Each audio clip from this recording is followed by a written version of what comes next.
Bueno, estoy muy feliz porque me encuentro en Tepetates, aquí en el centro de Cuernavaca. ¿Y por qué estoy contento? Porque aquí, en este sitio, comenzó la historia. Comenzó esta gran obra de Dios que inició el Padre Watson hace ya cerca de 70 años. Y además estoy muy contento por este invitado tan especial que tenemos en el día de hoy en Let's Connect Gay Inspire, don Guillermo Mejía, el profe don Guillermo Mejía. Hizo parte de ese primer grupo que llegó justamente a esa obra de Dios llamada Nuestros Pequeños Hermanos. Don Guillermo, gracias por aceptar esta invitación y por comunicarse con toda la gente de NPH en todo el mundo. Pues muchas gracias por invitarme.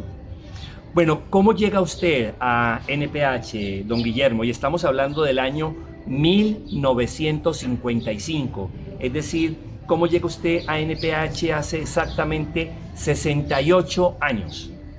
Bueno, primero, antes que nada, pues mi historia es un poquito, hasta cierto punto triste, porque nosotros éramos realmente pobres. Mi madre, por desgracia y por culpa en cierto modo de mi padre, cayó en la prisión, en la penitenciaría. Y como nosotros íbamos a la escuela, nosotros nos fuimos a donde estaba mi mamá, en la prisión, nos dieron permiso, y mi padre, al irnos a buscar a la escuela, no nos encontró. Desgraciadamente ahí fue atropellado por un automóvil.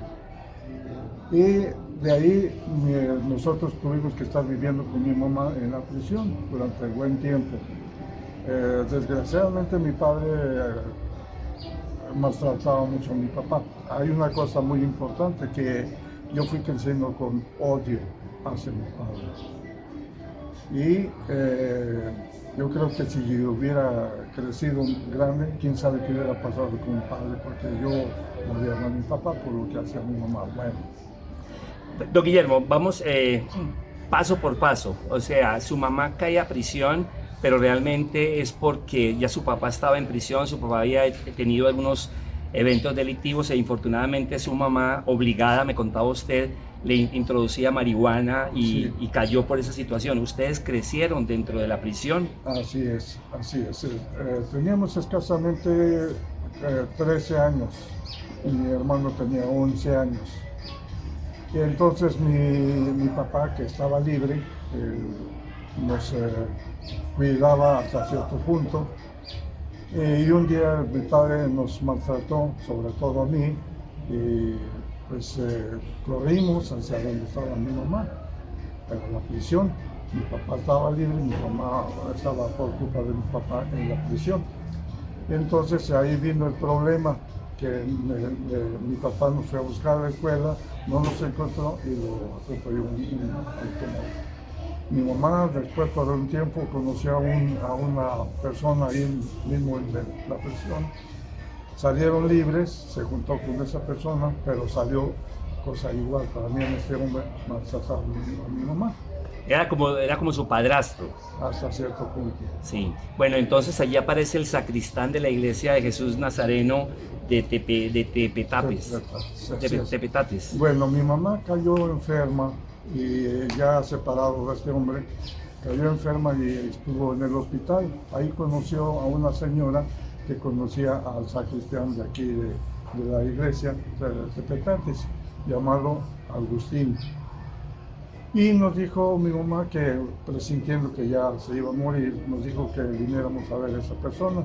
Vinimos y lo conocimos y nos presentamos con él, que nos había mandado una persona que él conocía.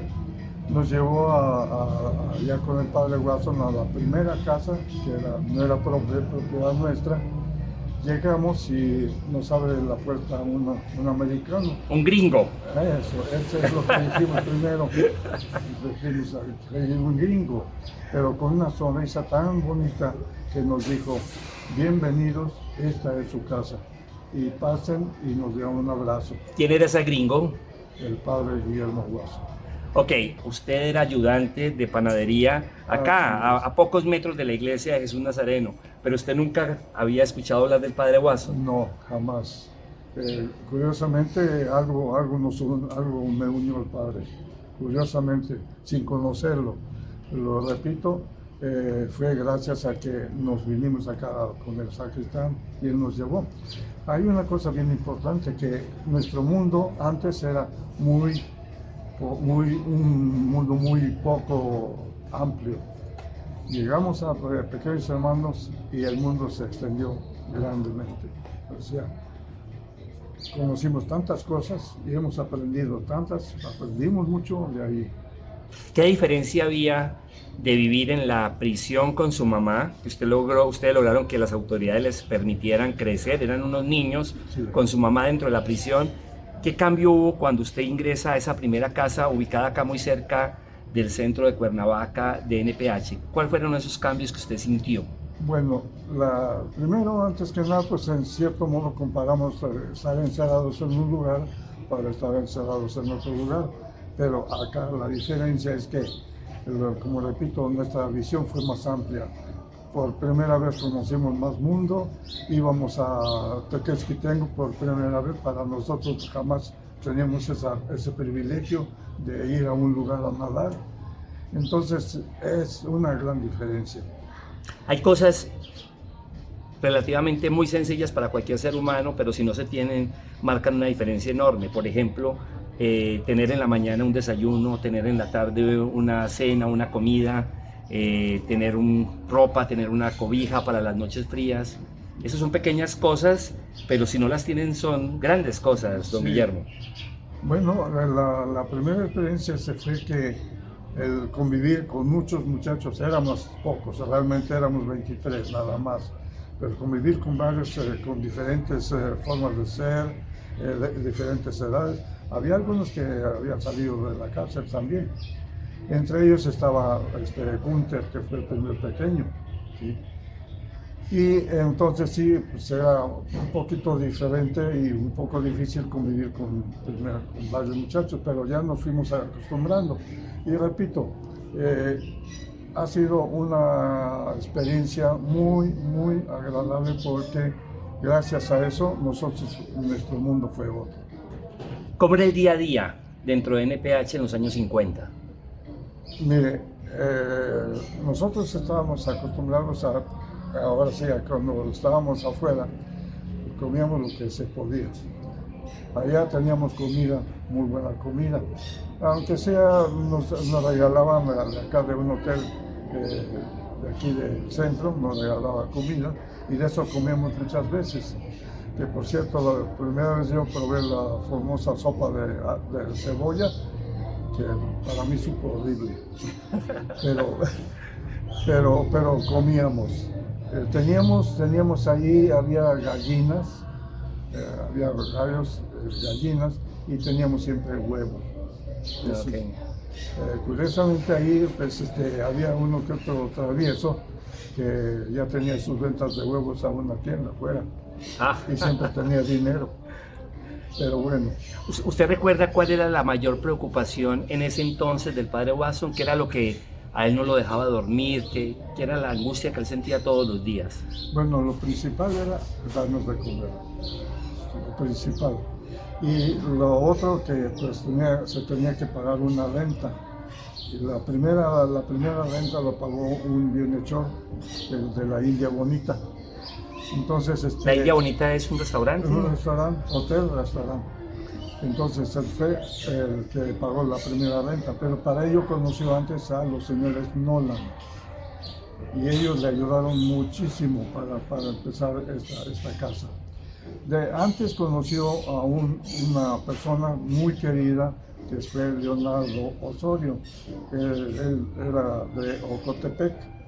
Entonces el padre lo llamó para que le ayudara. Primero le ayudaba aquí en las misas, y después le ayudó en la cocina a cocinar para él. Y así estuvo este hombre.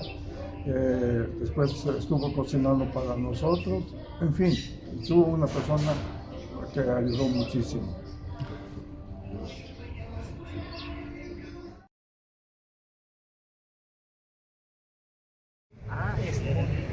Y aquí había música. Sí. La retreta, llamaban, ¿cierto? ¿Ha existido siempre? Estamos en la Catedral de Cuernavaca. Es un sitio muy especial porque son realmente tres iglesias: la Catedral, la Iglesia de la Santa Trinidad y la Tercera Orden. Así es. La Tercera Orden es la iglesia más antigua de este complejo. Data de 1530, 35, me cuenta don Guillermo, pero tiene una connotación muy especial para NPH. ¿Cuál es esa connotación que tiene esta iglesia para NPH? ¿Qué hacía el padre Wasson acá? Bueno, después de Tepetates, cuando era capellán de ese lugar, el señor obispo lo cambió a ese lugar. Por lo tanto, esta fue prácticamente nuestra mayor vivencia, porque el padre celebraba misas, aquí había muchos americanos y cosa que el señor obispo aprovechó, que el padre hablaba el inglés. Entonces aquí había mucha gente y aquí empezó a haber muchos bienhechores. Es decir, el padre Wasson también aprovechaba que venían americanos y hacía un poco de recaudación de fondos, don Guillermo. Así es. ¿Cómo era aquello? ¿Usted recuerda? Bueno, sí, terminando la misa, nosotros cantábamos la misa en el coro aquí arriba. Terminando la misa, salíamos y esta era la reunión en este lugar. Era la reunión con los feligreses americanos y ahí entablaba conversación el padre y yo creo que de ahí había más bienhechores. Como dije, uno de ellos fue la señora Carmen Blumenklund. Hoy nos están viendo muchos recaudadores de fondos en los distintos países y es una bonita enseñanza la que nos comparte don Guillermo, porque justamente de construir una relación era que el padre también lograba que las personas se enamoraran de nuestros pequeños hermanos, de esta obra de Dios. Es algo increíble porque el padre tenía un carisma que podía convencer a mucha gente. Le daban, le ayudaban, en fin, se involucraban en los pequeños hermanos, de tal manera que incluso llegaron a ayudarnos directamente. Y gracias a ellos nosotros nos debemos mucho de los bienhechores. Y ustedes felices cuando el padre recibía las contribuciones, porque ustedes sabían que eso al final era más alimento, mejores vestidos, mejor educación para ustedes. Sí, así es. Mire, aquí hay un detallito curioso, que entre nosotros cuando salíamos había un muchacho de los pequeños que comía chicatanas, que son las hormigas de tiempos de lluvias. Entonces él nos enseñó y salíamos a recoger chicatanas. El padre una vez se juntó con nosotros y empezó a juntar chicatanas. Y ya en la casa comíamos salsa de chicatanas. ¿Y les gustaba? Pues yo por primera vez no sabía qué comía, pero estaba buena. Estaba buena. Muy bien. ¿Cómo es eso que usted todavía tiene una madrina, don Guillermo, y que todavía le llega su regalo de Navidad? Es curioso. Yo nunca busqué una madrina en realidad. Gracias a pequeños hermanos y que estuve con la estudiantina, conocimos a la señora Nancy Lask, que vive en California. Entonces nosotros fuimos para allá y entonces ella se dio cuenta de que yo era director o algo, de alguna manera me invitaba a su casa. Empecé a ir a su casa en tiempos de Navidad o vacaciones y trabajaba una temporada allá y me regresaba. Para ello yo ya era maestro de biología. Y ya cuando me regresé, para ello estuve 4 años por allá con ellos. Pero ya cuando estuve acá, cada año, sin falta, y no es por esperar que me manden dinero. Ella tiene un detalle muy bonito, siempre nos da $100 para la cena de Navidad. Es que más que los $100 es una relación que ya ella hay establecida, ¿verdad? Un vínculo. Así es. Incluso el año pasado nos visitó a la casa, un privilegio para mí, porque nunca había tenido yo una cosa así. Claro, el privilegio es haber sido pequeño hermano. Antes, cuando yo entré a Pequeños Hermanos, no sabía yo valorar lo que yo tenía, porque pues comía, dormía, tenía donde dormir, estudiaba y más o menos estudiaba, hacía mis travesuras. Pero ahora que el padre se ha ido, ya después de casado yo lo visitaba al padre. Afortunadamente me dio la fortuna de decir al padre gracias por lo que usted hizo por mí, porque Dios me lo puso. Y me dice, padre, hijo, tú siempre has sido buena gente, lo que pasa es que el medio te estaba absorbiendo. Por eso yo les digo, ojalá sepamos valorar. Hoy en día sé lo que yo perdí, pero sé también lo que yo gané. Ojalá. Y Dios, yo sé que Dios sigue bendiciendo la casa y pido siempre que Dios no abandone su obra, porque es la obra de Dios que le encomendó a nuestro papá. Los chicos que están hoy, las chicas que están hoy en NPH son también unas personas muy afortunadas, don Guillermo, ¿verdad? Así es, así es. Y he tenido la fortuna de platicar con algunos de ellos y de ellas, dándoles algunos consejos, mis experiencias. Creo que me han escuchado.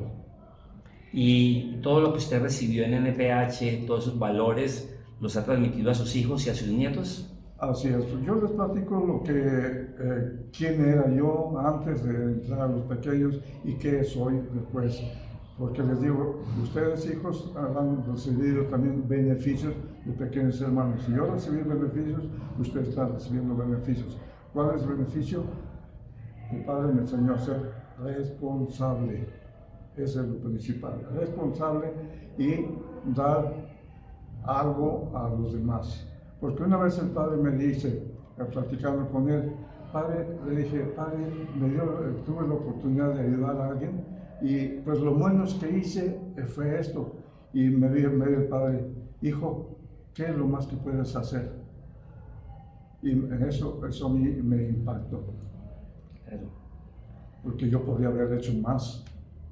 Claro, uno siempre puede dar más. Sí, y el padre siempre hacía más.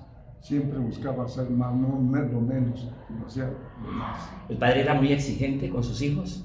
Sí lo era, pero era muy paternal. Era exigente, pero muy paternal. ¿Qué recuerda de un momento muy feliz con el padre suyo, usted con el padre Guaso? Algo que se venga a la memoria. Con el padre siempre me acuerdo muchas cosas, porque, le repito, me enseñó a ir a lugares donde yo jamás había ido. Si un restaurante, yo jamás había entrado en un restaurante. Me enseñó cómo comer, nos enseñó tener diferentes formas de ser, la música, el ambiente, en fin, me enseñó a valorar y ahora lo reconozco. Claro. ¿Y un momento triste que le haya hecho llorar de pronto? Bueno, el momento triste es cuando el padre se fue.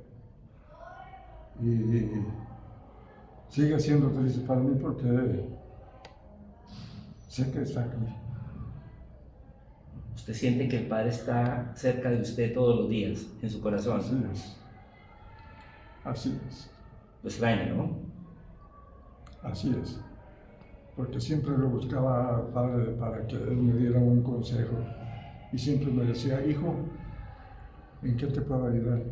Y yo le decía, Padre, no vengo a que me ayude, vengo a visitarlo, vengo a darle las gracias. Me da gusto verlo y el padre siempre me daba un abrazo. Me daba un dulce y me daba un abrazo. Don Guillermo, y para uno buscar ese consejo, porque el padre Guaso fue además su papá, para buscar ese consejo del papá no hay edad. Puede estar uno ya viejo, igual. ¿Usted lo buscó también cuando estaba adulto, sí, para pedirle un consejo? Sí, ya casado siempre lo buscaba. De alguna manera lo visitaba y él siempre tenía tiempo para uno, siempre. Y me imagino que se ponía feliz con sus logros, pero de vez en cuando lo regañaba también adulto cuando usted no se manejaba tan bien. Sí, una vez le dije al padre, padre, usted nos enseñó la vida cristiana, pero saliendo es otro tipo de vida. Veo que hay que testigos de Jehová, que cristianos de esto, ¿verdad? Y me dice, se me queda bien, dice, hijo, en todos lados hay gente buena. Y si estamos aquí en católicos, también hay mucha gente buena, pero también hay gente mala. Entonces tú debes analizarte y saber valorar lo que tú tienes. Don Guillermo, muchas gracias por este tiempo, por habernos acompañado, por compartir su historia y por todo lo que usted también le ha aportado al desarrollo de esta sociedad en Cuernavaca, de su familia, y por encima de todo por mantener viva esos valores y ese legado que le dejó el padre Guaso. Para mí ha sido un honor y me da mucho gusto que los muchachos hoy en día tienen todavía la oportunidad de ser mejores, de ser alguien en la vida. Así es. Don Guillermo, son 70 años de NPH trabajando por la niñez. ¿Cuál es el mensaje que usted quiere enviarle a tantas y tantas personas alrededor del mundo? Pues cada año que hemos estado aquí en NPH ha sido gracias al amor del Padre Guaso. Primero, antes que nada, a Dios que nos puso al Padre, nuestro papá, mi papá.